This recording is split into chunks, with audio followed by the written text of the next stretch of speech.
Conspiracy Radio, where we discuss the unidentified, the unexplainable, paranormal, conspiracies, and much more. Starring your host and co-host, Jenny Nicasio, Sean Kelly, and Jason Sledgehammer and Petro. Brought to you by UPRN Network. Now for your host, Jenny Nicasio.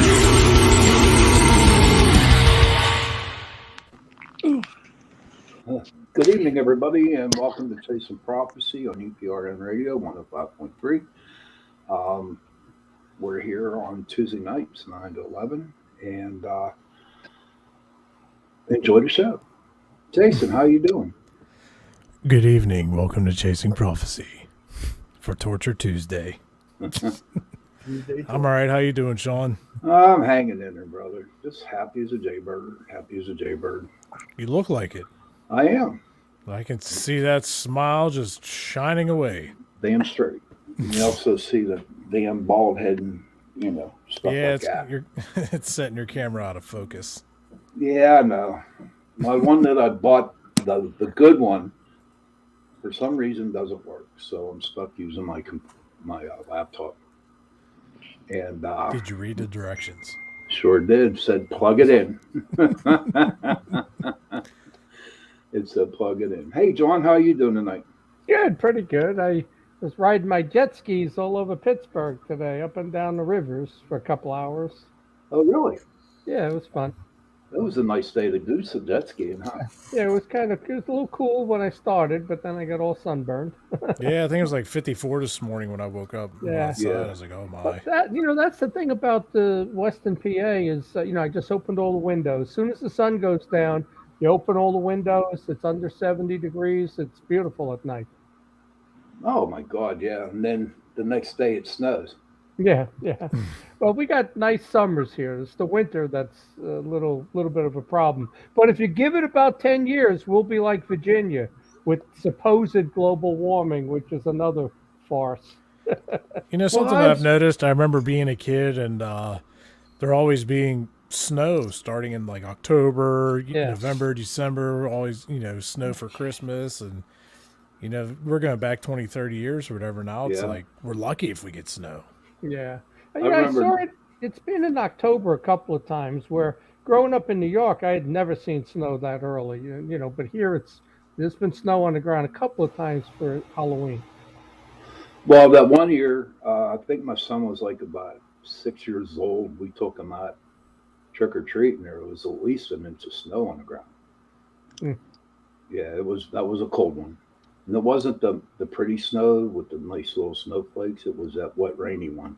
You know what? I think I remember. I think I know exactly when you were talking about, because I remember being a kid and one Halloween, it was just snowing, and it was just that wet, nasty snow that just makes everybody miserable.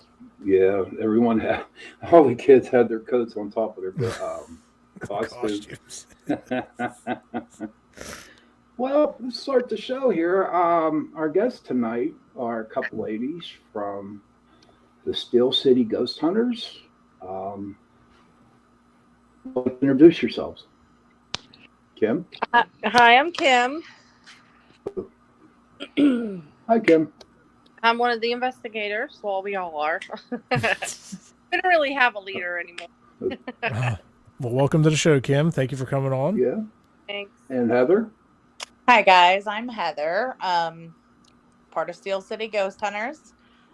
We're missing two. One isn't feeling too well tonight, and the other one gets up early for work. So it's 7 o'clock's past our bedtime. So, do you guys run that Steel City Paracon?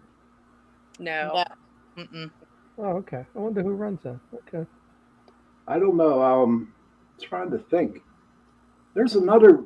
Jason, what's the name of the other Steel City group? We had them on our show one time.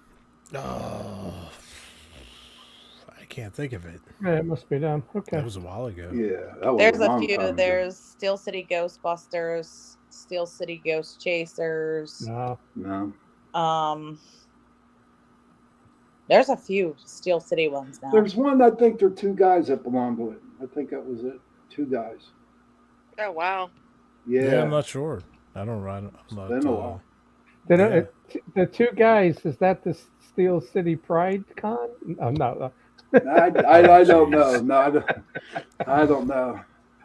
Is there a Paracon this year? I don't know. You don't know? Girls, do you know? I'm not sure. Yeah. I know there was a couple down in West Virginia, but I'm not sure about here in Pittsburgh this year. Yeah, That was the one down the cemetery, right? Yeah. I see them on Facebook. It seems like after the event. I never seem to find out about it, before they take place. I wouldn't mind speaking at some of these events, but I find out about them afterwards. Would you get thrown out like you got thrown out of the church for speaking? No, the church didn't throw. Oh, you mean? Well, we completed the conference and they never invited us back. Will you catch on fire? They should have known better before they booked us. Oh, jeez. So, Kim, do you want to start us off? Tell us a little about you and what got you into ghost hunting? Yeah, sure. Born and raised in Pittsburgh. Always been into paranormal. I started seeing things when I was young, and just never really freaked me out like you would think that it would when you're, young and you see something you really shouldn't see. I just always found it very interesting and wanted to learn as much as I could about it. Mm-hmm. And just kind of dropped the subject because no one wanted to hear it. Like, oh yeah, it's your imagination, when you're a kid. And then, whenever I got older, watching all the ghost shows, excuse my cat, she likes watching all the ghost shows and everything. It was so interesting. And then, family members of mine actually formed the group back in 2010. And, we were talking one day at a family reunion and I said, will you please take me with you on one of your hunts? And I went and that was it. That was the end of it. It was 12 years ago. Wow. But, all things spooky, Mm-hmm. I love all of it. You love all of it? Yeah, I like the aspect of the creepy buildings, the architecture. I mean, we have more pictures of the, woodwork and architecture we do of anything else from the buildings that we, visit and stuff. Mm-hmm. The history of the buildings, the history of the people that are there, the whole entire thing is just fascinating to me. Mm-hmm. And then the paranormal aspect too. Of course, when you catch evidence or, you can prove there is an afterlife. That's, obviously the most exciting. Yeah, it's definitely like an addiction, like a can of Pringles. Once you pop, you can't stop, Right. You get that one first piece of evidence and you just want more and more. Right. My first investigation, I actually caught, there was one room that I just did not feel comfortable going in. And I went into that room and took pictures. And I actually caught these white mists. They were like right in front of me. And I kept taking picture after picture after picture. And you could just see two of them. And like full body form moving away from me and then just fading out. It wasn't an actual apparition, but it was like a white mist shaped like a person. Mm-hmm. Yeah, so, there is no doubt that the spiritual world, the paranormal, it's real. The UFO field, you could question a lot of it, but spirits and the paranormal and demonic activity. To me, that's unquestionable. But then again, you can't convince the scientific community or, if you go to the psychiatric community, they want to give you drugs and tell you why what you're seeing is a hallucination or something. Right. I will have to tell you, though, a lot of the skeptics that I have friends and even my husband was like, oh, Yagans are crazy, And heard that before. After reviewing some of the things that we've caught or, he's actually gone on a few hunts with us and some of my other family members have gone that were like, yeah, you're crazy. Now they're really starting to, well, maybe there is something to this, Mm-hmm. So I have. Do you remember your first investigation where you said you caught these mists? Yeah, it was at the Judson House up, I think, was that in Erie? Yes. Yep. Yeah, we did the Judson House, and then there was another building across the street. Right across the street. Yep. Yeah. How about you, Heather? So I actually grew up in a haunted house. My parents still live there today. All right. So that's what got me started. My dad worked shifts in the steel mill. And he came home from work one night and was like, Heather, what are you still doing awake? And I said, the ice cream lady won't stop asking me what kind of ice cream I want. And he was like, well, then tell her and go to bed. So what did you tell her? I said, well, Daddy, she doesn't have peanut butter ice cream. He was like, can't you just be normal, like chocolate, vanilla, strawberry? Why's Rocky Road. Well, Right? that should have sent the ghost away for an hour to go get it and bring it back. Right. That would have been crazy if one showed up in front of your, wherever you were at. Like, here's your ice cream. Yeah, or you find it the next morning on the dresser. Well, what was melted, funny was be a big there mess. was a bowl and spoon next to, I had like a little nightstand next to my bed. And in the morning, there was a bowl and spoon there. And my dad's like, how did you get the bowl and spoon down? And I said, honestly, Dad, I didn't. The ice cream lady brought it. And so for a while, he thought I was crazy. And then he started hearing things and seeing things at night, too. Like you would hear the shower turn on in the middle of the night. You could smell what smelled like eggs being cooked in the middle of the night. Oh, wow. All right, now you're making me hungry. Right? We got ice cream. We got eggs. Where's the bacon? That's my fault. There goes my thanks. Have either of you ever brought anything home with you after an investigation where you started to have activity in your house and maybe got a little bit creepy? Yeah, I think all of us have at one point. I just doesn't that scare you though? No, actually, no. My house is haunted now that I live in, and Heather's house is haunted. My house is haunted. My house is haunted too. Yeah, I mean, we're so immune to everything now. I think it takes a lot to really unnerve us. Right? Well, there's different things that you could bring home. I mean, a ghost of a human is not going to do anything to you. But, if you pick up a demonic entity, then you're dealing with something that's totally different. Right. Yeah. So Hinsdale was the only place that ever really, after Hinsdale, I felt like there was something with me for a couple of days. And that one really did kind of bother me. Nowhere have I ever been where I was like, it came home with me or whatever. But after that one, I almost felt like something was constantly watching me. My husband and my daughter constantly have noise in the background. So a TV on, a radio on, whatever. And me, I like the silence. So they go to bed, I shut everything off, and I'm downstairs folding laundry. And I could just feel like something was watching. I ended up coming back upstairs, turning the TV on, went back downstairs to try to fold laundry, and I was like, forget it. I'm done. I'm going to bed. It is what it is. Whatever. You chill in the basement if you want, but I'm going to bed. Stay down there. Right? Yeah. We're actually heading to the Hinsdale house in September? September. I think it's September, yeah. Never been there. Pretty excited for it. Yeah. What can we be in store for? Like, what was the craziest stuff that happened there for you? Just be careful. Yep. We've had teams that had absolutely nothing happen at all. And then we've had teams that split up right after. It plays tricks with your mind. It can cause you to argue amongst yourselves. Yep. We walked in the door and literally 3 people on our team actually got sick and had to leave within seconds of going in the house. Wow. And they shook it off and came back in. The house was so heavy. It's such a thick, heavy feeling when you walk in there. Yeah. Okay. And it rains we never sleep on investigations. And I guess we started our investigation about 8. Yeah. By night, we were all so exhausted we had to lay down. We never sleep. And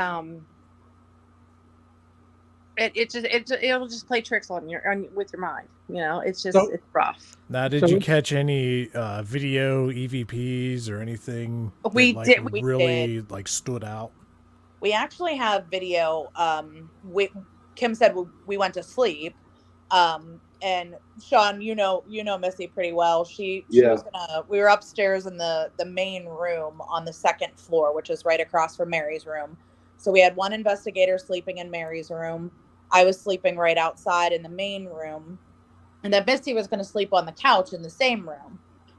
She made it about 30 seconds and was like, Heather, move over. I'm getting in bed with you. I was like, all right, whatever. So, no, Sean, I will not share a bed with you. Don't even try. No.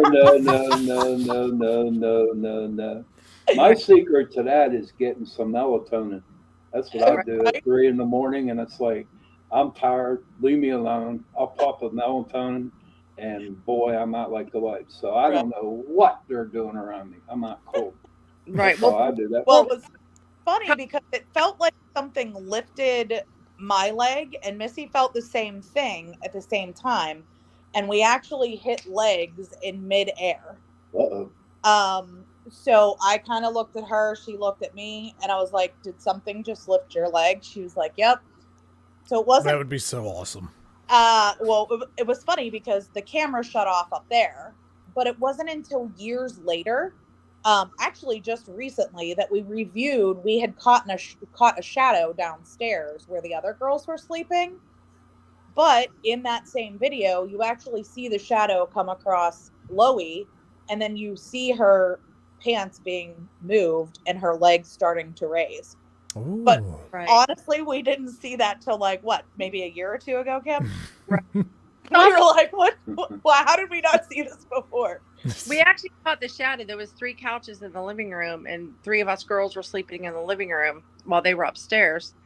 And we caught the shadow right away. We knew we had that morning because we were viewing right then and there.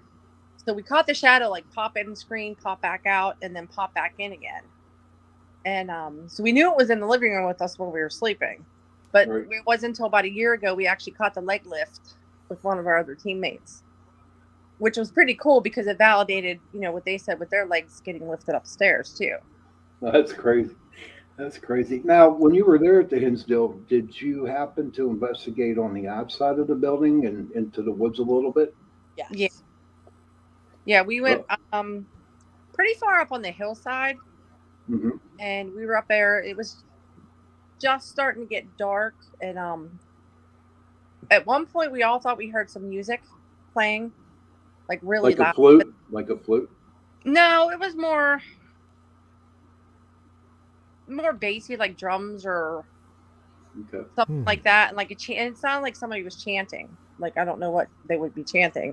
And then we actually saw lights coming down off the hillside. So we weren't sure if somebody lived up on the hill behind there. So we got out of there because we didn't want to get shot at. So let me ask you this. So I have 4 surveillance cameras, usually for investigations overnights. I'll set them up all throughout wherever we're at. Is there any, now keep in mind I have 4. So out of the whole house, where would you say I should set up these cameras and probably catch something?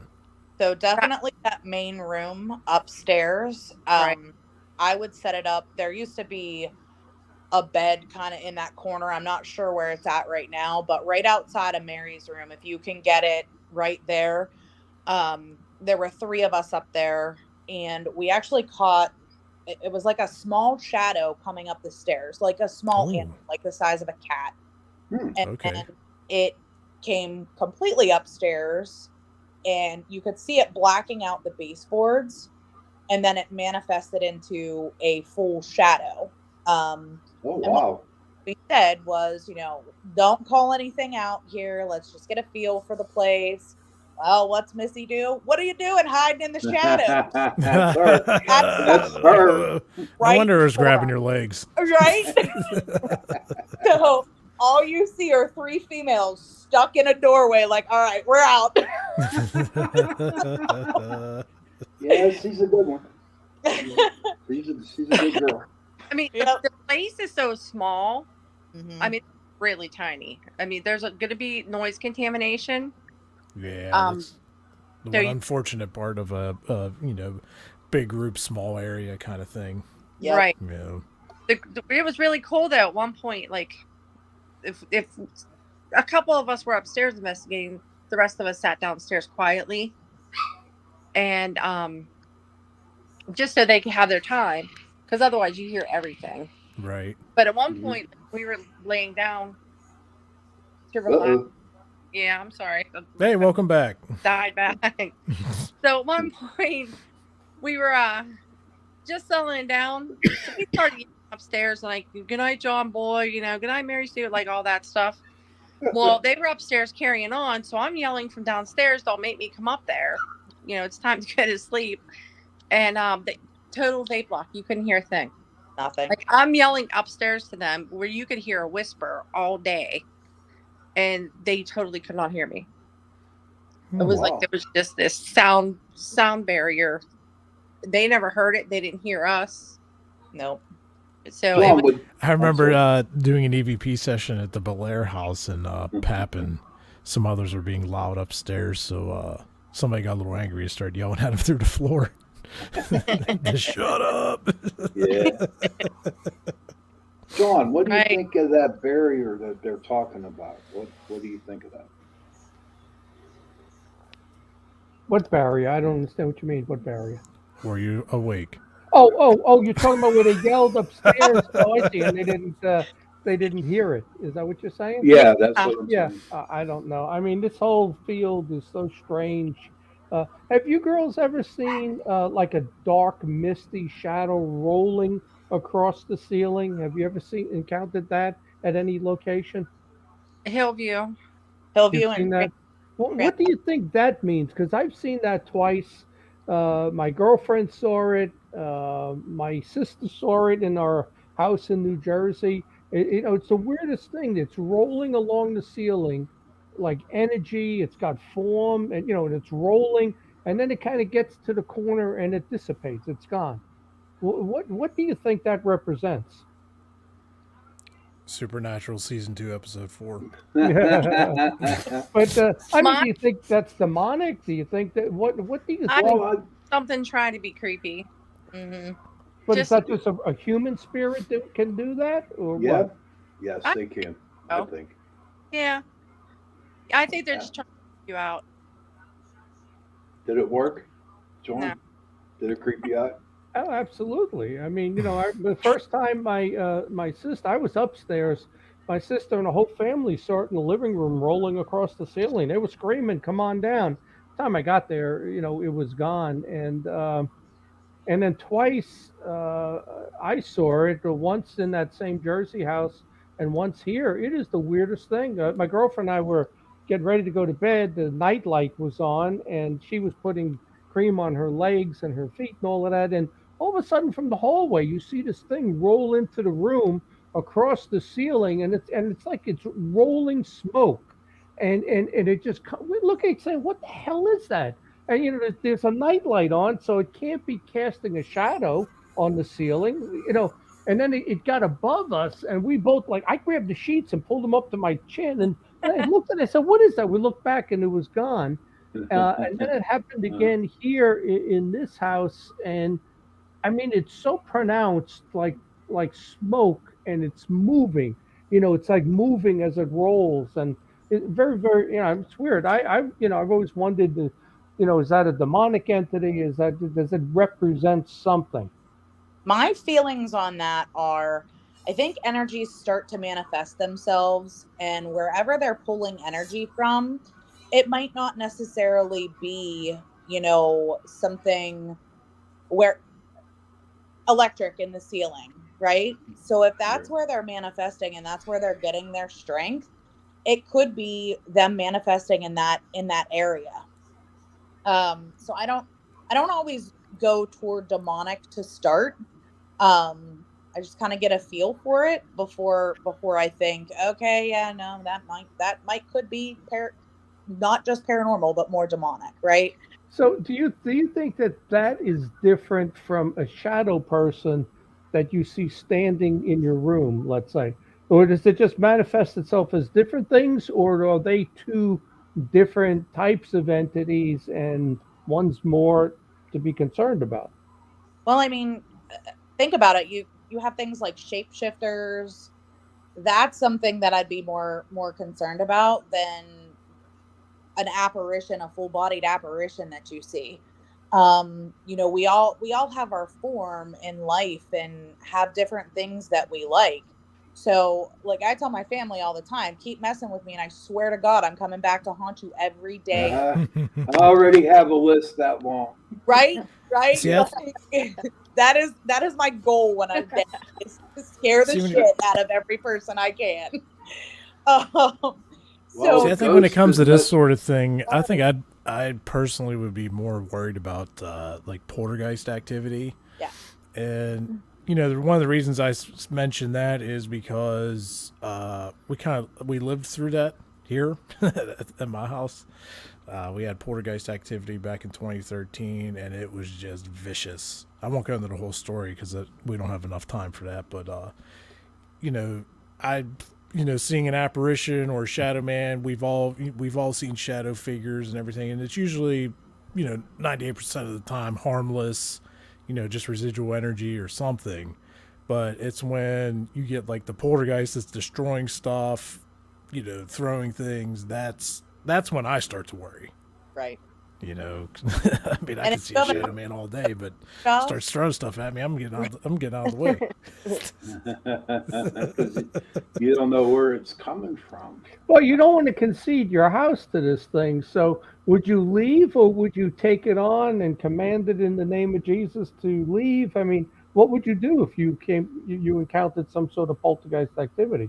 Well, in our situation, we fought against it, and we got rid of the actual poltergeist spirit that was causing havoc. Now the house is still haunted. We have good spirits here now. They're friendly, don't cause any harm. They just open some doors or move stuff around.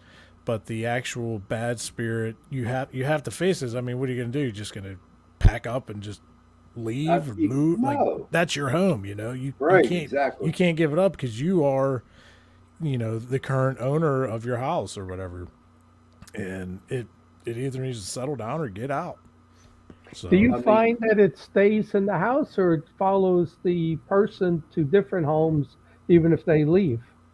See, that all depends on that. Now, if you would have played with a Ouija board or something like that, and you got something out, and it just attaches to itself to you, so wherever you go, I do believe that spirit will follow you.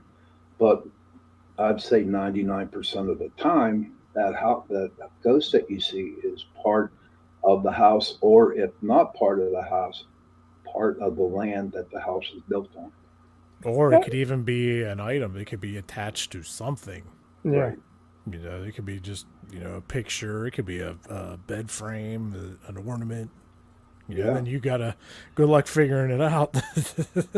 I had activity 3 houses in a row, and it was concurrent. And I spoke to a priest, and he goes, "It's you. It's attached to you, because it don't matter if you go somewhere else. It's coming with you." But I don't know why it's attached. Well, ask it if it'll get you a bowl of ice cream. Jeez. Yeah. My question to you, John. Hi, Doreen. My question to you is, now when you moved to the different houses, did you bring any antiques along with you? I was thinking that, as an adult, nothing happened in New York on Long Island, but we moved to Oklahoma, and there were 2 instances there. 3 knocks on the ceiling 3 times in a row. Each one was louder than the prior one. And then one night I was going to bed, and we had a first floor master bedroom, and I heard an Indian chant in the hallway, clearly male, like that. It was loud, But I took the chandeliers from that house and brought them to my New Jersey house, and I always wonder now, did they attach to that because it was built in the house, before I bought it? Because everything, we brought furniture in, we took furniture out. that was the only thing I took from the house that was actually part of it, you know. But the moment we moved into that New Jersey house, you know, I wonder, were those people practicing something, doing something? That was a full blown haunted poltergeist house. And I don't know if I brought it with me from Oklahoma, but you know, all we heard was three knocks three times and an Indian chant in the house. And they get to New Jersey and it's out of control. So I don't know. I don't know. I kind of think it was something probably else. mad at you for going to freaking New Jersey. Yeah, I didn't want to go there either. You know, I told my boss I don't want to go to New Jersey. I escaped New York, and I said, you know, you sent me to the Southwest. I loved it there, and you sent me back to New Jersey. I didn't want to go there. But Did you do any research to see if there was any potential like Indian burial grounds around? no, you know, the back property? then, I don't know. I was like 30 years old, and I was so busy at work. UPS is a tough place to work, and you know, and you know, I was an executive at an early age and had a lot of responsibility. And it was like, okay, this stuff's going on, but okay, I got to go to work. You know, and then it's like it's 6 months later, something happens. Then it's 4 months later, and you know, I didn't spend dwell on it, but the things that happened got your attention, and you know, you just knew something was wrong. But I didn't go and try to, you know, I should have. One of the girls at work, one of the managers, when she heard I bought the house on 3 Sioux Court, she goes, "Oh, we used to hang out there and have parties." And I really should have grabbed her and asked, was there any poltergeist activity in the house? Did the prior owners have any issues? I know I believe in New York. I know in New York, and I believe in New Jersey, you have to divulge if the house is haunted. Pennsylvania, you don't. Right. But New York, and I believe New Jersey, you have to divulge, you know, tell the people, you know, if they ask, I guess you're supposed to tell them. Well, the reason I was asking you if you know about Indian burial grounds or anything like that is the woods next to my house are actually haunted here as well, and there was some pretty bad stuff up there, and I actually caught on camera. I got 2 spirits, different times, different cameras cool. from the woods next door, but with the Indian burial grounds, you know, that are around here somewhere, we found through doing research and everything that if we make the spirits an offering, usually they will protect our property line. So probably at least like I want to say like once a year and a half, whenever stuff starts getting crazy over here, because there's portals in the house and stuff can channel through, and you know, we've had stuff follow us from over there, whatever. But you know, I'll go up and I'll take fruit and tobacco and I'll spread it out as an offering, you know, for the Indian tribes to watch the property line and not let anything cross over. And it works. Yep. You know, and when stuff starts to get crazy or act up a bit, you know, we'll go up there, put some fruit out, some tobacco. And here's something crazy. So, Sean, you remember this one. I put out a bunch of fruit and tobacco for the first time. You know, this is a few years back after all this activity and everything. And I want to say it was like, I think it was around October. All right. Now, you know, woods, there's animals and everything. You put food out, your trash, they're tearing it up, raccoons, whatever. By springtime, so we're fast forwarding the whole winter. By springtime, I went back up in the woods, and every piece of fruit that I took up there was still sitting there and looked like the day I put it there. Ain't Like that it wasn't crazy? rotten, it wasn't eaten, nothing. And I was like, okay, I was like, this is some crazy stuff here, you know. So I firmly believe in it. You know, that if you properly give them an offering, that they will help you in return. You know, that's why I was asking you about True. that. Yeah. Well, you know, I remember the day I was sitting in my backyard in Edmond, Oklahoma, reading the paper. I still get a paper delivered, and the subdivision like next to us, the builder got in a lot of trouble because he discovered bones in an Indian burial ground, and he didn't say anything, and they covered it right up and just built all the houses and everything. And I guess it got somebody, you know, told on him and stuff, and it was an article in the paper. And I remember saying to myself, you know, maybe my house was built on an Indian burial ground too. I don't know, because it was absolutely an Indian chant in the hallway. It was a male, and it went ho ho, just like that. It was a man's voice, like an Indian chant, you know. So I don't know. I always wondered that. almost like the Poltergeist movie. You know how they Right. built over a burial ground. Hey, Kim, what kind of equipment do you guys use? I was on just going to investigation?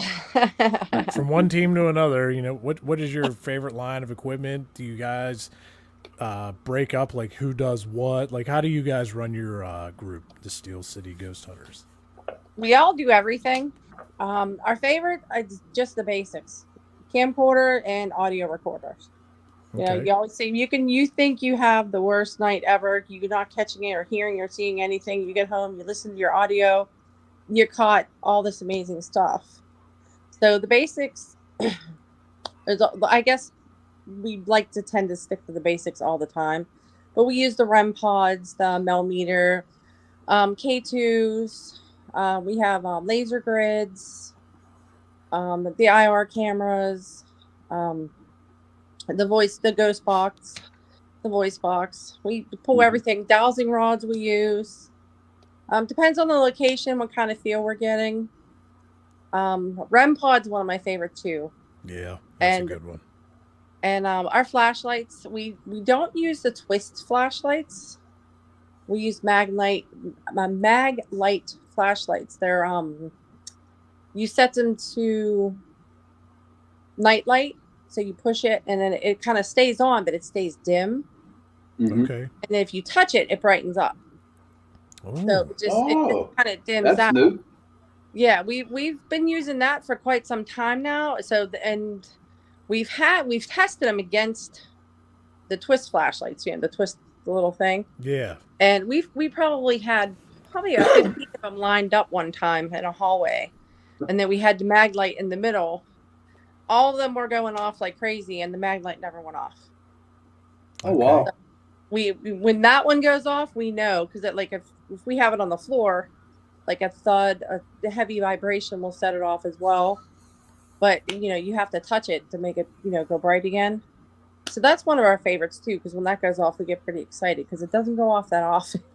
What do you think about using the ghost box? Which one do you have, and what is your opinion on it? We have an SB7 and we have an SB11. Right. We have an S box too. So okay, we have 3 different ones. We like them. Sometimes they're hard to hear. And sometimes I think one person hears one thing, someone else hears something else. So, okay. I like it, but I don't. What's that thing you put on top of your SB, Jason? What? Don't you put a cover on it? Oh, the Faraday pouch. Have either of you heard of the Faraday pouch for your? I have an S box, and I went ahead and I purchased the Faraday pouch, is what they call it. You put the S box in there, and then I'll usually hook up like an external speaker because the sound gets muffled or whatever. But what the Faraday pouch does is blocks all the radio signal, so you get nothing but clean, just radio signal free sound. And I also found, well, first off, I was kind of skeptical of the spirit boxes because it's like, okay, does it work? Does it not work? I don't know. So I bought an S box, try it out. And like I say, I got the Faraday pouch, and then I found that using the AM band on reverse seems to give the best results. Now, we'd hear stuff or get a response, and it's like, okay, is this legit? I don't know. Well, there was an investigation where a voice came through, and it was of a person that I knew, and other people knew this person as well, and it had the tone of their voice, and everything was spot on. So it was from that point on that I started to realize, once you learn how to set it up and, use the Faraday and everything like that, you can really, I think it really works. And that's just my experience and my opinion on it. And we've been on several investigations where we get answers. It's like, okay, and then it's over 3 or 4 radio sweeps, of bands of radio stations. So, I think they do work. I think they do. I do. I agree with you. Yeah, I agree actually. with Jason on that. I'm sorry. Go ahead. No, I agree with Jason on that. Well, thank you, Sean. We've actually, we were doing an investigation down in Carnegie, down here in the local, and we actually got some information for the Historical Society through the voice box. Oh, really? Okay. They didn't know the name of the one person. They didn't know he was a physician. And then after we told them, hey, we got this information, they researched it and it was right. It was like dead on. And they used to use it as a church. And like we asked, like, you know, what denomination was that, you know, what practice did you use? And it told us Lutheran. They looked it up. It was a Lutheran church at one point. So, I mean, they do work. They're just a little difficult sometimes to. Right, because a lot of time, you know, like, you know, Heather was saying, one person might hear one thing and somebody hears something else. That's, you know, the human mind. Yes. Sometimes it makes you hear what you want to hear, and not actually what you did hear. Which is why audio recorders and cameras come in handy, so you can record it and you'll be like, oh, that's not what I heard, or yeah, I missed that, or yeah, I got that. That's a good thing he said there, Jay. What do you guys do? Say, like, you hear something, Kim, and you hear something different, Heather. How do you guys come up with a conclusion on what it was? So Royal Rumble does a lot of the. He'll go back and he'll take out like background noise and things like that to bring it out so we can hear it. That we actually had that at Hillview one time, and we thought it said something completely different, and it was up in Jeffrey's wing.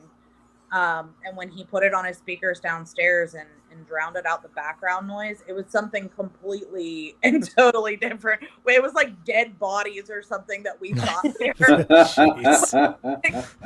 Out, it was like a last name, and we were like, "What the hell? Where did that even come from?" It was funny. So, you know, Kim and I were just talking about that the other day. Like, instead of, you know, we all review our own evidence and things, and we send it to each other, but we had talked about, you know, kind of doing like an evidence review night, so that, you know, Kim's got her information, I've got my information, we plug it in on the TV up here and we all listen to it and we watch it. Kim knows what she heard. All right, girls, what do you hear? Right? And then we can kind of talk about it. And if it is something that's questionable, we take it down, we pull it out, and see if we're able to kind of get more of a definitive rather than just, you know, go with inconclusive. Right. And always, too, when in doubt, throw it out. Yep. Yeah. Yep. Absolutely. We've done that before, thrown a lot of stuff out. And there's really a lot of times with like photos. You go through, you look at the photos. If something catches your eye, put it to the side. You know, then a couple days later, come back and they're like, I don't see nothing. And then you're like looking for it, and you're like, okay, it's not, throw it out. It's not, Right. Even when we're investigating, we try not to voice out loud a lot. But like if we see or hear something, we'll just kind of, we communicate so well by looks. You know? Oh, wow. Because we worked well together. So like I'll look at her, she'll look at me, and one of us will shake our head or like give you a look like, what are you talking about? You know what I mean? So it's like, okay, and if we agree, like, yeah, did you hear that? Yeah, I heard that. And then what did you hear? And then so we don't play off of each other, because a lot of times you're in a dark building and you're looking down the hall. It's like, did you see that? And then your mind starts to create that because someone just told you, I just saw this, you know? So we try not to do that too much. So speaking of seeing things, you were at the Hillview Manor, right? Yes. Okay. Was it the second floor near the restroom where the gentleman hung himself and everything? I forget what they call that. Angela's hallway. Yeah, that's it.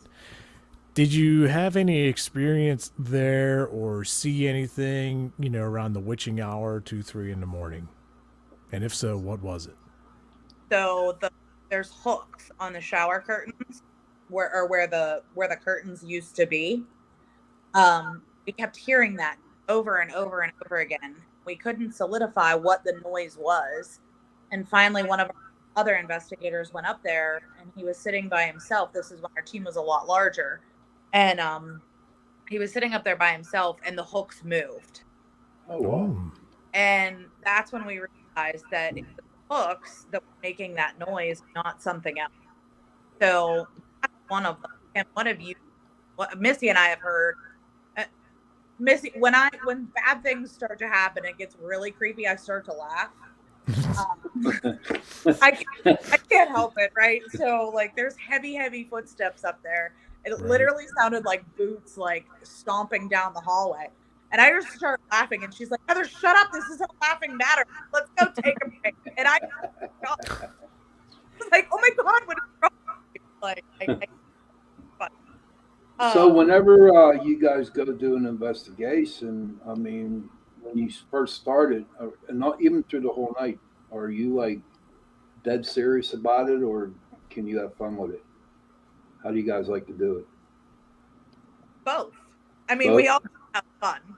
We always. Okay. Yeah, you gotta have fun. I That's mean, the way I everybody look thinks at we're it. crazy, so I mean, you gotta have fun with it. If we're not getting tired, we're acting like ourselves, and then sometimes stuff starts to happen just because we're screwing around, and it's like, okay, they're not paying attention to us. Like, let's get them now, right? So yeah, that's all the time. So let me ask you this before we get too far past the Hillview Manor. Did you happen to see any creature-like thing in that hallway? I have to ask you. Not in that one. It was down near the cafeteria, actually. Right. And that's Okay, where can I you saw the describe- thing on the ceiling. Can you describe what you saw? Because I have a story about the place, and then there was another group that saw what I saw, at a completely different date, like 2 years apart or whatever. So I want to see what you saw. Go Kim, ahead. do you want that, or you want me to tell you? That's the thing. That's where I saw the thing crawling across the ceiling. Yeah. Mm-hmm. Coming from the back, where the big metal roll down door is. Like if you go to the back of the kitchen, Okay. it was crawling up towards the main. We call it the party room because we always sing and dance when we're in there. Now, what would you say it looked like? Can you describe it just vaguely? I'm really curious. I don't want to tell you what I saw till, It almost looked like an animal to Okay. me. And I watched it for a few minutes because it had like a longer face. Like I don't want to say like a dog, but dog-like. Okay. What I saw, and that But like the longer. arms weren't close together; they were like kind of really far apart, like how a dog would crawl Yeah. if it was like hunched down. Okay. Okay. That's what I saw, and I've seen that there twice. Oh. All right. But in two different areas. Oh wow! All on the I same wonder night. if No, the first time it was we were like with a huge group of people, and then the other time we were just with a few. I was with a few people. Okay. Well, when we were there, I remember it was around the witching hour, and it was just getting late and everything. Well, there was a group of us that said, "Hey, let's go check out this hallway." They're saying it's really haunted. You'll hear the footsteps and everything, and so we're sitting up there in the hall, and I forget how many. There was like probably I think 5 of us maybe, and we did hear what sounded like footsteps. Like Heather was describing it, it sounded okay, so that's pretty cool. It's coming from down the hall. Now, where it got creepy was there was this thing. We don't know what it was, all right, but it was kind of creeping around the one doorway, so it was like hidden in the darkness. But like you caught a glimpse of it, and then then nothing for a minute or whatever. Well, a couple of the investigators saw this thing dart across the hall into another room, and they described it almost like crab walking. This creature, it was long. It just scurried straight across, and it freaked a couple of them out. And I was like, "Whoa, what's going on?" So let's fast forward to, I think it was last year. I was on a paranormal page on Facebook or something, one of the giant groups that's on there, and somebody else from another group posted very similarly describing what we saw that night. Oh wow! So that's why I was wondering what you saw. Wow. So it kind of sounds like we may all have seen the same thing initially, but we each perceive it a little bit differently, for Right. description wise. But that's really cool. I think that I'd say that's a solid 3 different groups may have seen the same thing. Now let's see if we can get it on actual like video. Right. That'd be cool. That'd be sweet. Next time we go up there, I'm just gonna surveillance that whole hallway, put cameras. Yeah, and we whatever. saw it in the kitchen. Mm-hmm. So I mean, it makes sense though, because like the wide arms, like I said, like they were like really wide. Yeah, it was real long, low to the ground. Right. It was almost like a crab walk, and just darted across the hall and That's freaked great. a couple people out. And, and then finding that another group saw the same thing, and then us talking about it. So it's something there. I just don't think any of us know exactly what it is. Right. John, do you have any questions, any theories, something like that? They come to your mind? Well, my son in New Jersey, he was brushing his teeth. He was in the bathroom, and the cat was on the counter, and he saw this hairy creature, almost like Predator or something, but it was like long hair, like Cousin It, and he saw it walk across the hallway, and the cat turned and looked at it, and he saw it in the mirror. And so my question really, and the funny thing is, then years later, I wonder if that's years later or concurrently, because I'm living here and they're living in New Jersey. I go to my first UFO conference in '99, and when I come home from it, I have all of this lucid dreams and paranormal activity, but in a dream. And I know it was a dream. That thing is standing next to my bed, and I'm waking up like every hour at night, like it's there. And before I even open my eyes, I'm swinging my fist at it. And one time I hit the headboard, almost broke my wrist. But is there a significance to particular types of creatures that are seen? That's why I asked you about the rolling black orb compared to a shadow person. So now you see a creature, a shapeshifter or something, a creature. And the odd thing is I see it in a dream here, and my son physically sees it in New Jersey, right around the same time too. Now, did your son see this first and then tell you about it?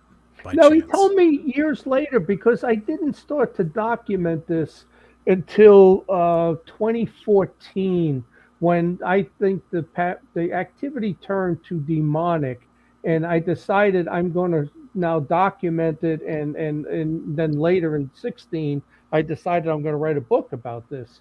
So, and my kids told me stuff afterwards that I had never known before that happened to them really in the New Jersey house, because we had gotten divorced, so I didn't know what was happening, and they never told me, So no, they didn't. He didn't tell me about that, and it's odd that we have a similar experience 300 miles apart. That is very interesting.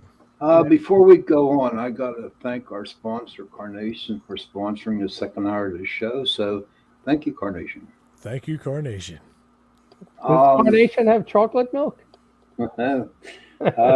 Coffee creamer, chocolate Coffee milk, creamer, breakfast essentials. Yeah. But Kim, have you ever been down to the Bel Air house? Oh yes, we go one year as our girls' weekend trip. Do you stay one night or 2 nights? We say 2. Have you experienced now? Because we were there twice, and we talked to the owners, because the first time we were there, there was some stuff, nothing too crazy, and then the second time it was just hammer down nonstop action. And that's typical. The owners actually said, I asked them about it. I said, hey, listen, last time we were here, there really wasn't a whole lot. Is that common? And he said that usually the way that house operates is they'll be really active one weekend, and then the next weekend not so active. Kind of re-energizing, I guess. Or one night, recharging. And then the next night, yeah. It's completely different. Yeah, Awesome. so we got lucky that we got to experience both. The first time was pretty calm. There's a couple things, and the way the house itself changed, like the feeling of it, feel it. That was the biggest. But the second time we were there was just awesome activity. So what did you guys experience down there? Heather, go. So our last investigation, our one investigator, she's a little bit older, and we tell her all the time, like, she doesn't hear shit ever. She just doesn't hear it, right? And we were in the. It's funny because we always end up at the seance table for hours upon hours upon hours. And we were at the seance table. We were doing just a session. We had the camera set up.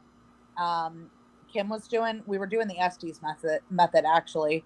So Kim was listening live. We had a thermal set up on the hallway towards the kitchen. Loie had her back directly to the altar kind of fireplace thing. Mm-hmm. And I was to Loie's left. Kim was to my left, and then Missy was on the other side.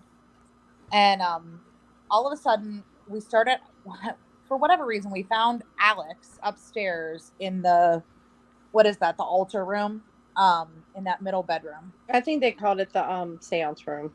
Yeah, and that's where we always get ready for whatever reason. So we had all showered that morning, and Kim was looking at the stuff on the wall, and it was talking about Alex. So Missy started a line of questioning about Alex, and he had spent some time in a psychiatric facility. And she said something about why were you in the psychiatric facility?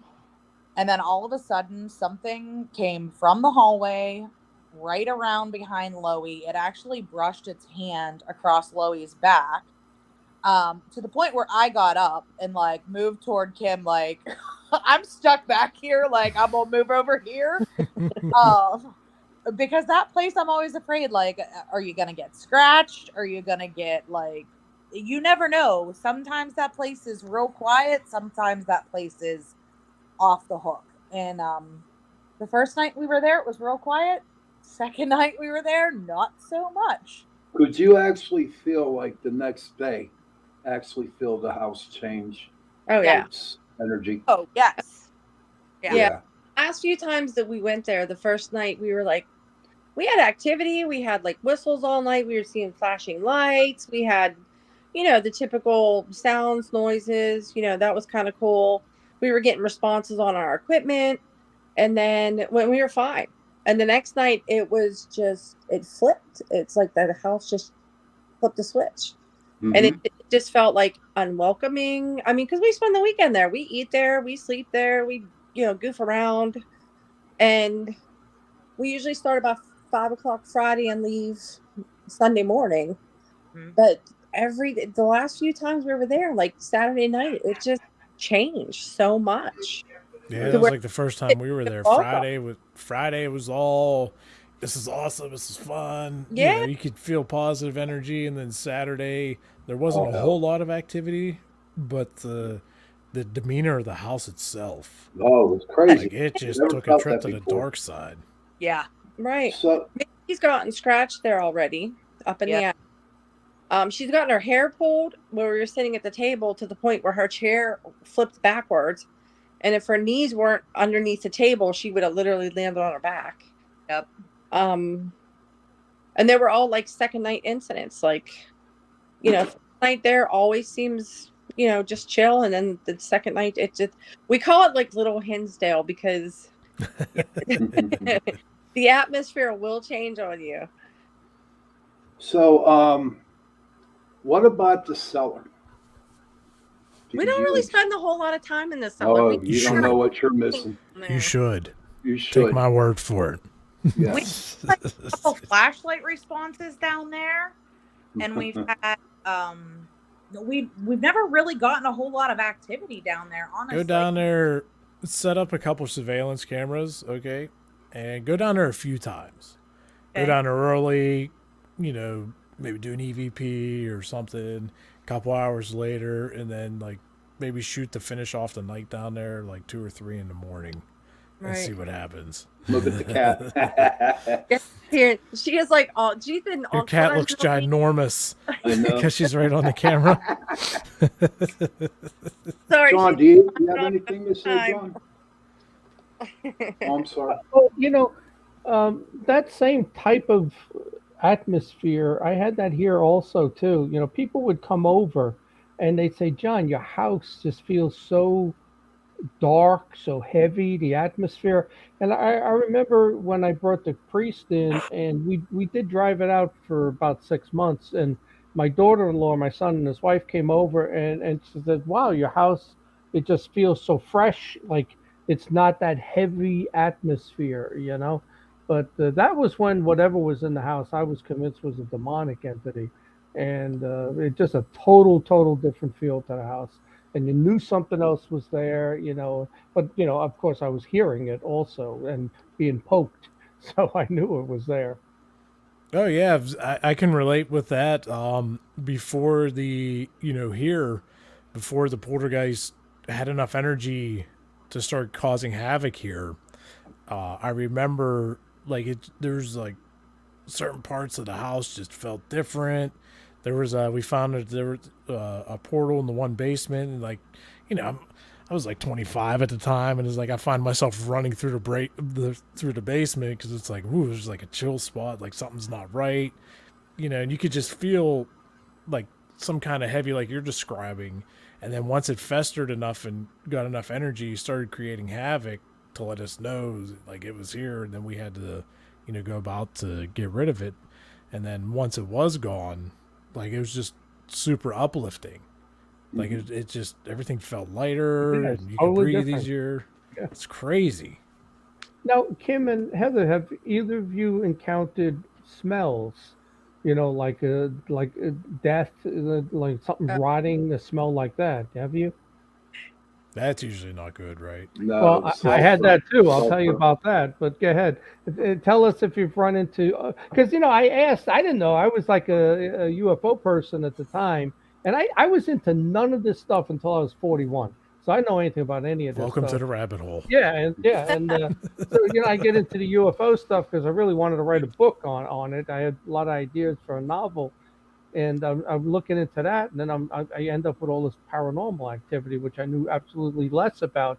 But I would talk to the ghost hunters, like, what does this mean?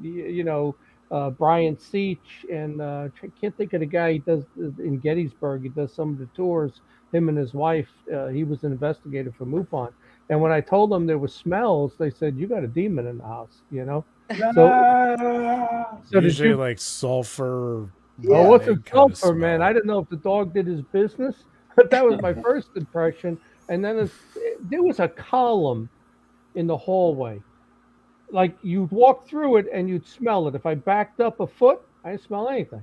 I move forward, I smell it. Back up, I don't smell it. And it was maybe like 2 feet wide, let's say, as I passed through. And your brain says, oh, the dog did his business in one of the bedrooms, right?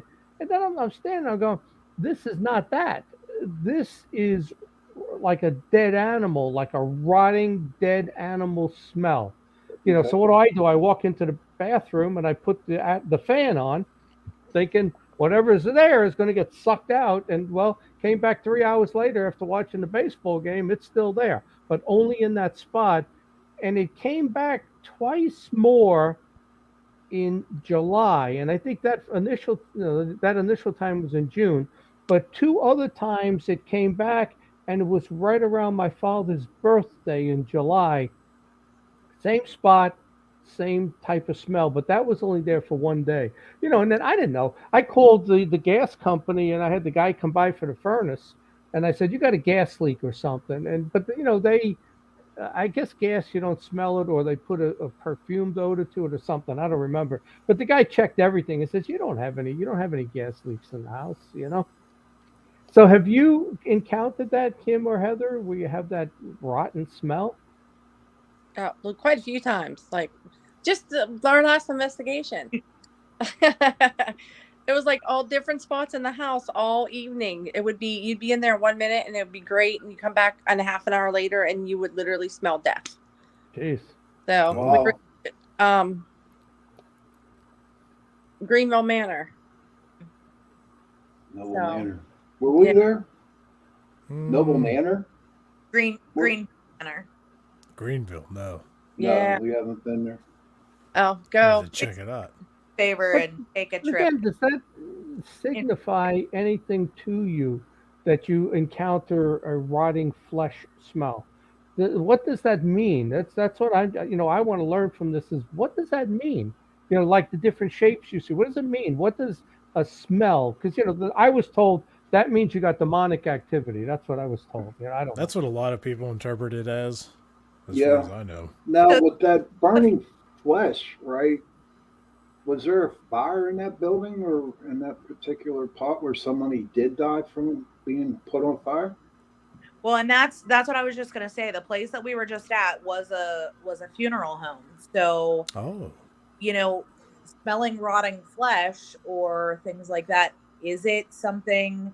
Again, my first instinct isn't to, oh my God, this is demonic, right? My first instinct is, what is this and why? Why is it taking on the smell of rotting flesh? So, it was a funeral home, and the building was late 1800s. I don't know when they started embalming bodies. Mm-hmm. The Amish still don't embalm bodies, right? No. But so when did we start to embalm bodies? Is that something that is, again, something that's residual? So just like sound, is it a residual smell that comes through there? So that's just my thought process on it. Like I said, I don't always go straight to demonic. I don't discount demonic because there's definitely, I think, demonic activity out there. But I always try to think back to see what could this potentially be. So did someone catch on fire there and die, and that's why you're smelling rotting flesh? Or, like they say, you can smell this kind of perfume, from females in different places. So is it the same thing where something bad has happened in that spot, and that's the smell that you're getting because it's that residual type of a haunt? And I don't think that there's any way for anybody to really know those answers. I mean, that's why we do what we do, to try to figure it out. Right. Everybody can have their own theories on it. Yeah. But why something takes a certain shape or why something smells a certain way, like Heather said, it could be a residual thing. It could be, the creepy crawlers or the ceiling dwellers. That to me, that's just, they're trying to creep you out. Because they know while you're there. They, right. But they don't realize that we've been to a lot of investigations and to a lot of haunted places, and it's not going to affect us. Right. And it plays on fear, right? Right, exactly. So if it causes fear, what's going to happen? It's going to keep to manifesting, right? And causing more fear. And that's what it wants to do. So is it something that's trying to create fear, and that's why they're doing it, using that type of a smell and using that type of a, odd shapeshifter type of worm? Or is it something that's truly where they're manifesting or how they're manifesting? We don't know. And those are some of the answers that we want. And Lord, I wish they could tell us how we could get that out of them. Just ask them, and they'll give you your set up all your spirit boxes with recorders. I got the perfect example of playing on your fears. Prospect. We have, I swear, Prospect Place? Yes. Yeah, that's a cool place, yeah. Yes, it's one of our I didn't get well. nothing from there. We had the bat from hell. I swear to you, there was one bat in this building, and no matter what room we were in, that damn bat made it into that room. We actually had it bust through the plaster. Really? Every time like the Kool-Aid man just come rolling in hot. When that happened, I'm like, all right, now it's messing with us. Like, it's using this bat to get us out of the room. Because it would, no sooner we'd start to have activity in a room, And then the next thing you know, we're getting dive bombed in the head. Should send him to the bat cave. Yeah, I know, right? We were getting dive bombed by this bat. We even went in a room, checked it, shut the door, started our investigation, and as soon as we started getting activity, the freaking bat ended up in the closed room with us. Oh, How? wow. I have no idea. We have a May, I hope I pronounce her last name right, Gagney. She says that she played with a Ouija board, brought something through, and it was evil. My cousin said they asked where the devil lives, and the board spelled my name. Ooh. Long story short, it pinned me to my bed and went through my toes and came out my mouth. Then immediately after you heard wind engulfing me and went through my toes and came out of my mouth. My house went from heavy to light and no more fear. Thank you for sharing that, May. Thank Oh, you. Yeah, wow. I should add with my situation, I got the impression whatever that was angry, and because I said I smelled that, I put the fan on and went downstairs. So then I'm watching the baseball game. My Doberman comes over. He's 110 pounds, right? He lays across my legs. We're watching the Detroit Tiger game. We're watching it. All of a sudden, on the wall, the loudest sonic boom you could ever hear. Boom! Wow. The picture flips up about an inch, and I got two Indian headdresses, and the feathers blow to the side. And the dog and I simultaneously turn to the picture. So Huh. he heard it, and I heard it. And there were times that the dog heard it, and I heard it. Other times I'd hear something, dog didn't hear it at all. So some of it's telepathic. And then I, at 3 hours later after the game, went upstairs to go to bed. The smell is still there. I turned the fan off in the bathroom. I go to bed. I put the weather on. The dog sleep like laying on the chair in front of the footboard. I'm watching TV. I see the dog's head, and in my bathroom again, the sound was like a sonic boom. It's incredible. Boom! Again, both the dog and I turned to look at the bathroom. But it's funny. I didn't know anything about this stuff, and it didn't scare me. It made me mad. It's actually what it did. So I turned the weather off, and I rolled over, and I went to bed. So maybe that pissed it off. But I just there's so many strange things like that happened. And it's funny too. And I just mentioned it to Fred Saluga, with MUFON. I said, it didn't really occur to me that at the time I was on television with the History Channel, 2014 and 15, 2 seasons with the Hangar One TV show, was when the bulk of this activity started here. 2014, June 6th of 14 until April 23rd of 16, and 14 and 15 is when I'm on television for the UFO show. So I don't. In my instance, it seems to me the UFO activity I'm involved in brings in this demonic stuff or poltergeist stuff. I don't know. Could it possibly be an alien? Well, there were people that it's funny if you talk to the UFO people, they say it's alien because in 2009. At 5 a.m, I'm sleeping, and my bed looks right down the hallway the way it's set up. I wake up it was exactly 5 a.m. because I looked at the clock. I wake up stark awake, and I look. There's somebody standing down the hallway, and I'm looking at this thing. I'm like rubbing my eyes. I'm looking. He's standing there, and he's backlit. It's almost like the attic light was on. He's backlit. He's standing there like in a motion with his arms out to the side, like he was getting ready to turn and go up the stairs up through the attic for some reason. And he's standing there, and I caught him, and his head was above the door frame, which is 6'8". I measured it. So he was over 7 feet tall, 7'2", let's say. The weird thing was he had a square head. And wow. that's why I was thinking alien. And the UFO people say it was a helmet. And you couldn't see any clothing, because it was backlit. It was almost silhouetted.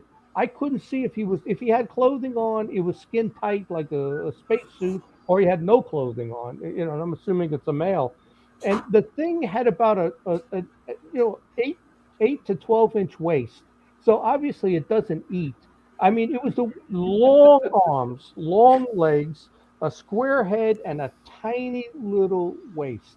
You know, it was the weirdest thing that. So, and it's there. I crawled to the footboard, and I look, and I'm saying, okay, this is like 30 seconds into this, and he's still there. And I was taking kickboxing, and in my head, I said, step over the football, charge it, and hit it as hard as you can.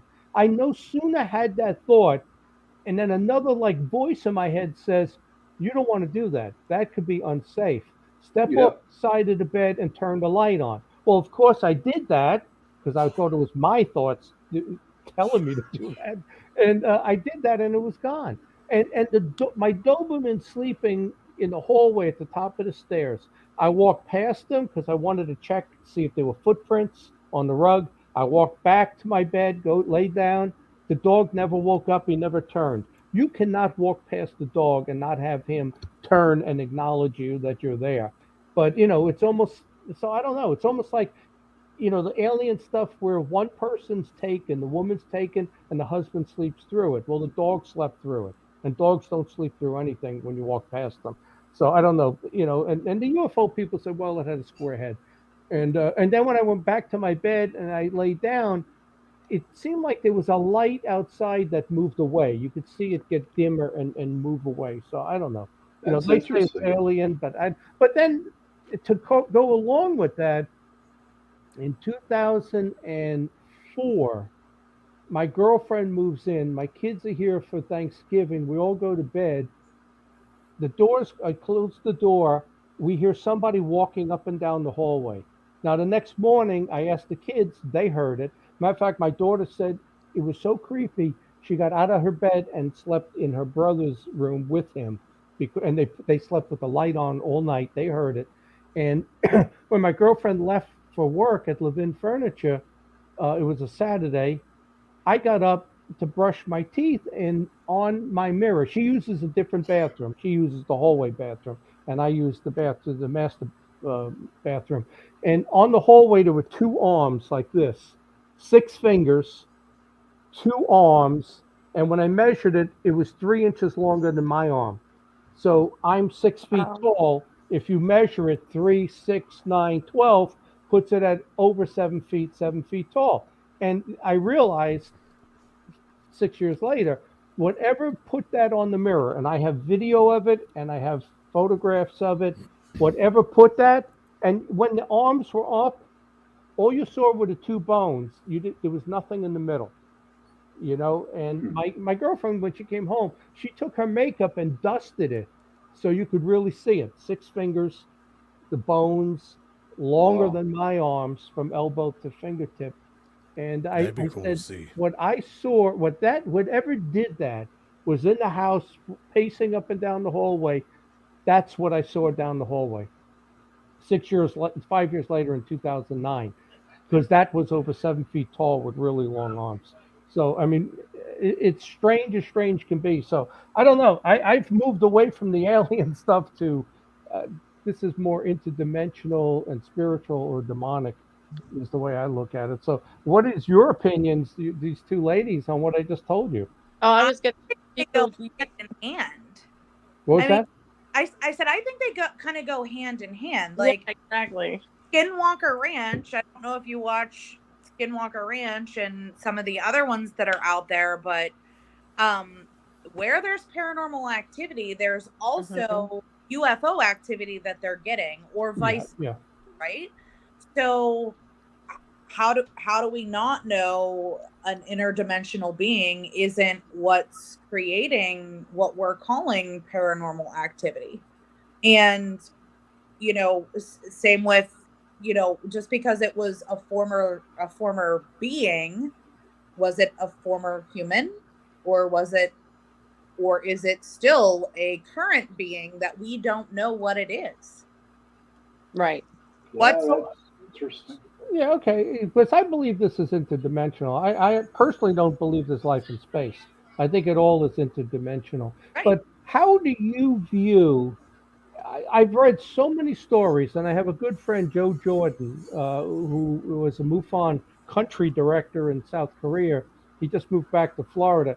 He wrote a book called Unholy Communion, where he was an atheist, but the more UFO investigations he did, he started coming across people who, religious people that when they saw that gray alien in the corner at 2, 3 in the morning, screamed, "Jesus Christ, protect me, God!" They started praying, and the thing backed away and disappeared. He came up with initially 150 cases. Wow. Where the person called upon Jesus or God or wherever they prayed to, and it backed away. I think he's up to 400 cases now. So, what is your view of the? I view the abduction and the craft as two different things.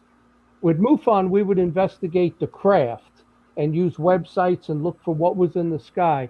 But then there's a different group of people who investigate the alien abduction. I view those as two separate incidents. So, what do you think of that gray or alien being that's not a shadow, but a creature that gets involved in the alien abduction? Do you think it's a demonic entity, or do you think it's an alien Uh-oh. or angelic? You know, Saved by I the think Bell. we kind of, I personally think it is definitely angelic, since the people would say, you know what, they pray and say, God help me and whatever, and the thing backs away. Well, here's a why would it question. back Here's a away from question. it if it was angelic, though? Well, here's a question on that.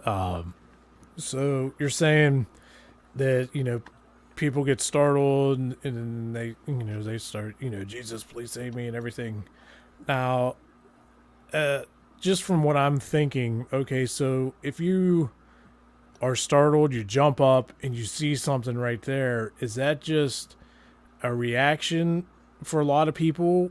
To be like, God, please save me from this thing, like they're scared, so it's like, please save me from this, and whatever it is just hears us yelling or freaking out, it scares them, and that's why they disappear? Or do we think that it is something more on the demonic side, and then saying praying to God real quick scares it away? Well, here the research I've done, and Joe Jordan also, and others, and we're a small minority in the in the UFO community, is like when I was having activity, I didn't know what to do, but it kept coming, kept doing it. When it ramped up, and I found out what to say, when I mentioned Jesus's name, it stopped. So there's something about that name, where Joe Jordan's research too, where other people might tell it to go F itself or show yourself how smash you want. It kept doing it. But in the instances where prayer came in, or you called to God or Jesus, the thing backed away and left. So there's definitely something about that, because, in my opinion, Jesus was a real entity. He was God in a human form. And I don't believe that the demonic can deny his name. They have to respond to it, at least everything that I've read, in the exorcism demonic field. But you talk to the UFO people and they all say these are aliens. And that's why I want to talk to the paranormal people and see what's your opinion. If you were investigating, somebody called you and said, well, I saw this like a gray alien, big head, big eyes, and it's there a couple of times a week at 3 in the morning, 2 in the morning, and it's there. I mean, do you view that as ghostly or alien? Good question. First, I would ask them which movies they watched for 4 days beforehand. Before they went to bed. But these things for people, it just it doesn't matter what you've watched, what you read, you're not hallucinating, because it goes on for long periods and it comes back, and sometimes it's intergenerational and stuff. Because my daughter and son have had similar experiences. But how do you view that? I think we're so programmed that you with that description, that we're programmed that's an alien. Just like you're programmed that's a cat, that's a dog. Yeah. So it would be really hard to kind of specify, well, yeah, that's paranormal, yeah, that's an alien, because how do we really even know without seeing them what an alien is? Mhm. You know, and ghosts, they're all beings to us. So I mean, I would just consider it some type of being, whether it be paranormal or alien. Alien, yeah. Well, the movies and the media have programmed us, like you said, to what an alien looks like. But in my research, I come across Aleister Crowley, who you all know, the self-proclaimed Antichrist, right? And in his Babylon calling ritual, whatever it was, he conjures up a creature called Lamb, and it is like a gray alien with the big head, spindly body, but it had normal side eyes. It didn't have the big eyes. But the first gray ever sketched, and he sketched it, was a gray from a demonic ritual. So They've also programmed us to not. They've also programmed us to not believe in aliens or paranormal or ghosts, right? So when you view that, one might view it as an alien, while another might view it as a demon, while another might view it as paranormal. But none of us know what it truly is. They're trying, they tried for so long to shut off UFO activity wasn't real. What you're Right. seeing is crazy. No, same with the paranormal community, right? Like the psychiatric world. Oh, you're nuts. Let me give you some drugs. You're hallucinating. Let's put you in a facility, right? Like, so it's the same thing. So do we know that that's an alien, or in your mind it might be an alien, but in someone else's mind it might be paranormal, just like a creeper on the wall, like we talked about earlier, right? Some people might view that as demonic, while others view that as paranormal. So I think it's kind of how we perceive things too, and kind of what you're familiar with. I start to think that if you really look into the demonic, that there's a lot of trickery involved. So, did they create the whole alien genre as a cover story? Like your best CIA writers who write a lot of this stuff. I've looked into so many cases that when you dug in, they fall apart as far as the UFO story goes. It's almost Where we like going, somebody's Kim?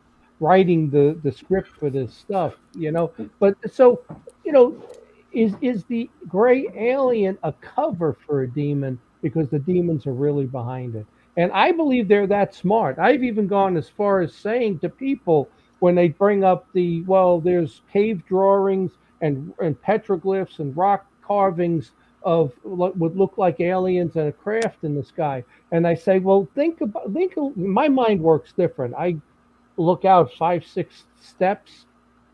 I say, do you think that Satan could have planted that in the cave thousands of years ago because he's that smart, second most powerful being in the universe?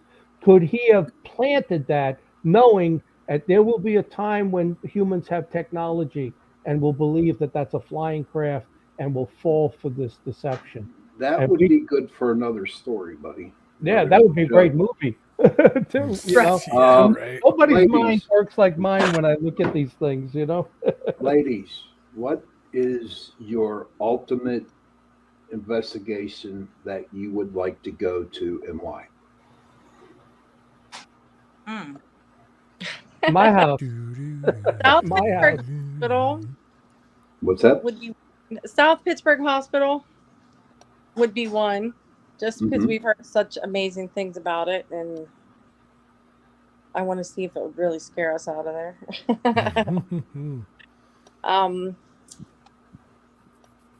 There's another one, Alcatraz. Yes. My bucket list. I'd really love to go investigate that.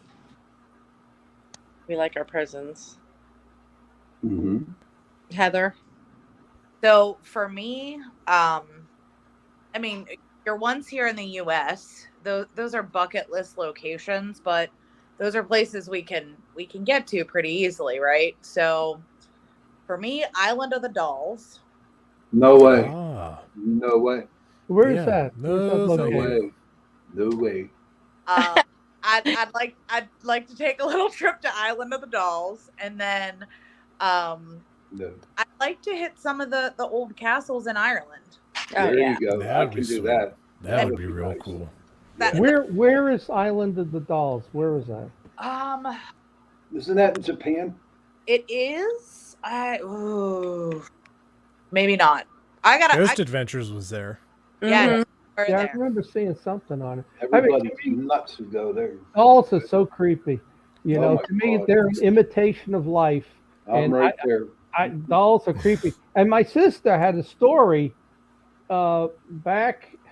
I had this lucid dream, and it was demonic, but I'm not going to go into that. I tell my sister, and she's at the same night that happened, she had this doll that was about 3 feet tall, and she will not tell me what happened. I don't know if it turned its head, it talked, it walked. She told me in the morning, take that and throw it away. And I took Annabelle? it, I threw it like an Annabelle doll. I'm telling you, I took it, and even to this day, and she knows all the paranormal stuff that's happened to me. I ask her, what did the doll do? She goes, John, I do not want to discuss it. I don't want to think about it. It did something. And this was like her favorite doll. You know, she was like 10 years old, you know, and I was 16, which is exactly what the ages were. And it did something. And to me, dolls, you know, I never bought my kids dolls. I thought they were like too much of an imitation of life, you know? So do you Yeah. think that's why you still have Paranormal Activity? Well, you know, I didn't go. This started to me at a very young age, and then there was a period where nothing happened during really getting married in college and buying a house and kids. There was 15 years of nothing, you know. But for me, as a kid, it was always there. From something grabbing my feet to lucid dreams, you know, to an out of body experience, and then nothing from. 16 to 30, 31 or so. There was nothing during those adult years of being married and having kids, you know. And then we moved to Oklahoma. We were supposed to move to Spain, and my wife wouldn't go, so they punished me and sent me to Oklahoma City, and something started over there, you know. So, what would you tell a beginner who wants to get into ghost hunting? What would your suggestion be to them? Would you take them out on an investigation? Find a team that you trust. Right. Okay. And Very then- important. You want to always know that your teammates got your back. They're not going to leave you. Something happens. You Or maybe leave you. As change soon as we get there, I'm gone. See ya. Jason, do you have anything to say? I wanted to ask Kim and Heather, do you do any residential houses, or do you just kind of do like historical places for your investigations? So we do some residential. I have a couple friends, and those are actually 2 open cases still that we've been to a couple of times. We've also been to some residential. We've kind of steered away from some of them due to some of the crazies and or nastiness that we encountered. Yeah, if we know the person well enough, Yeah. yeah, we'll do it if they want us to. You know, Okay. I kind of Okay. really want to do that to somebody I know, because sometimes you can stir things up a little bit, make it worse. You know. Right. Yes, exactly. So- How many times have we gone to places, Jason, that we had to like clean it up a little bit? Yeah. Other groups Yeah. been in, yeah. Yeah. So, do you like the ghost TV shows? Oh yeah. Some. Who's your favorite? Right now, Destination Fear. That's a good one. That's a good one. Yeah. Yeah. We were watching that. That's I definitely a kind good of one. like them. I'm still a Ghost Adventures fan too. Okay. Gotta love them. Portals to Hell. Yeah. Oh, okay. I He's love- interesting. See, I He's think on interesting. Portals to Hell, they need to show more of the actual investigating. I agree. It's like too much story. Like, yeah, like give us some story, but within that hour show or whatever, like do some investigating. Right. Not just like one room. Yeah. Okay, 3 minutes passed. Oh my God, this is what we got the whole night. Like, I want to see I- something. I think That was Ozzy's son, right? Holter Yeah. file. What's that, Kim? The history part of the Holter files. Yeah. Oh yeah. Oh, I- yeah. Yeah. Very good. There goes Kitty making an appearance again. Yeah, I like Terror in the Woods and that Haunted Hospitals, but they kind of went off a year or two ago. I kind of prefer the story, the documentary, and stuff more than really. I hate to say it, investigators doing all the talking. Is I like to see more of the documentation and reenactment, I guess, of the story. That's pretty interesting. Yeah, I like that too. So what would you do if you were on a hunt and it got out of hand? Like you see in some of these shows, they start getting scratched, pushed. If let's say it got out of hand, what would you do? That's where it comes back to trusting your team, right? So several of us on the team have been scratched, myself included. And as long as you have your team's back and truly know each other and how to handle them, I think you're okay. But again, you see some of these things where, they feel like they're being possessed or their body's been taken over. We were just at Ohio State Reformatory in May. And there was one area, and it was bizarre because it was cold, but at one point I was hot. And then another point I was so cold, I couldn't even, it was bizarre. And then I was sick. Like I just didn't feel right. But it wasn't anything that was like we couldn't handle. It was all right, let's take a walk outside, get some fresh air, make sure everybody's feeling okay, and you go back to it, right?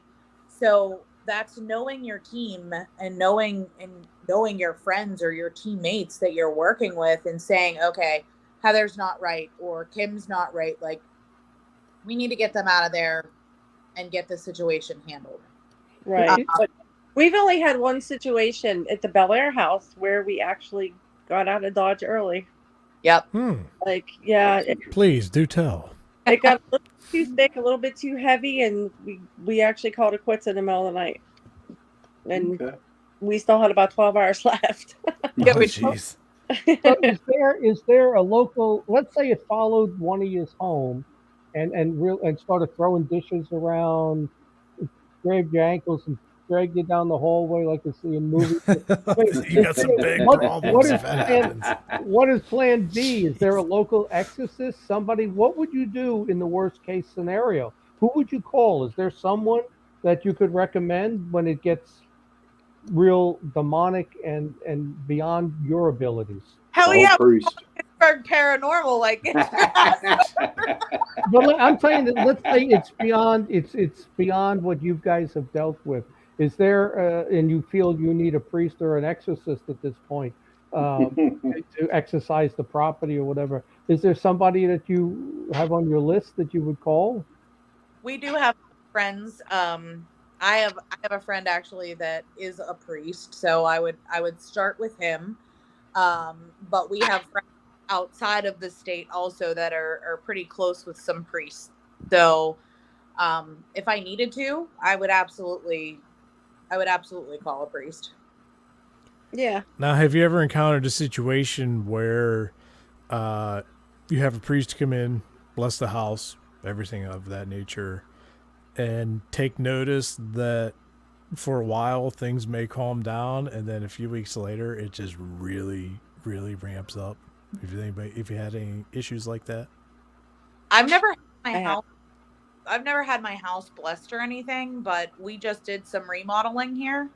Uh-oh. Oh, that There My you house go. is 100 years old, so we took out some walls, widened Uh-huh. some ways, did some things. You might be investigating your house.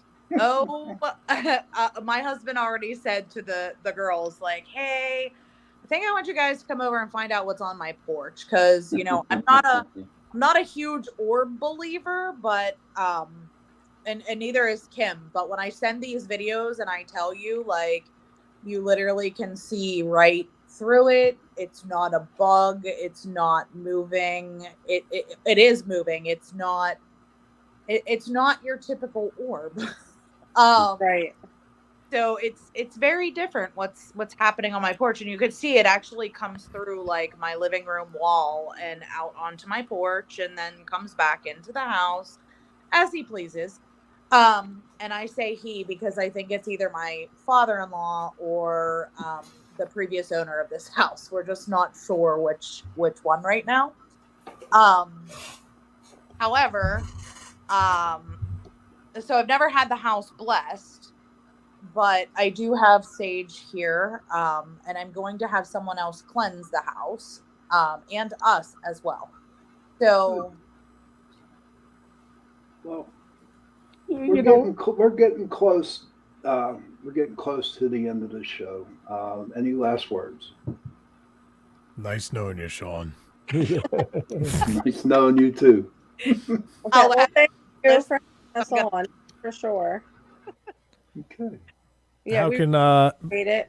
How can anybody get a hold of you on Facebook, websites, if they want to check you out or contact you? Do you want to share your contact info? Sure. So Facebook, you can check us out on Facebook, Steel City Ghost Hunters. We do have a website, steelcityghosthunters.com. That's not really up to date. We don't really use the website very much anymore. We are on Instagram as well. And then YouTube, all under Steel City Ghost Hunters. Sweet. Melissa just said, "Great show, everyone."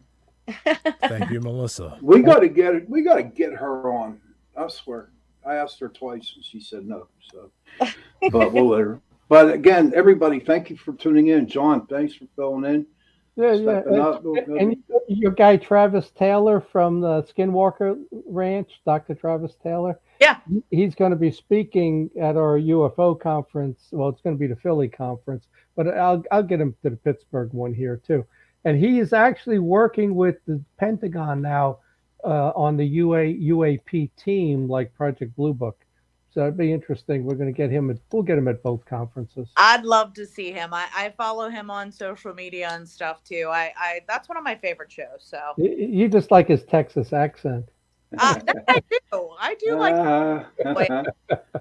Well, everybody, thank you for our listeners. Thank you for watching Thank the you show, for listening to the show. Tuning in to Torture Tuesday with Chasing Prophecy. Thanks for having us. Yes, Good night, thank everybody. you, Steel City Ghost Hunters. Thanks, guys.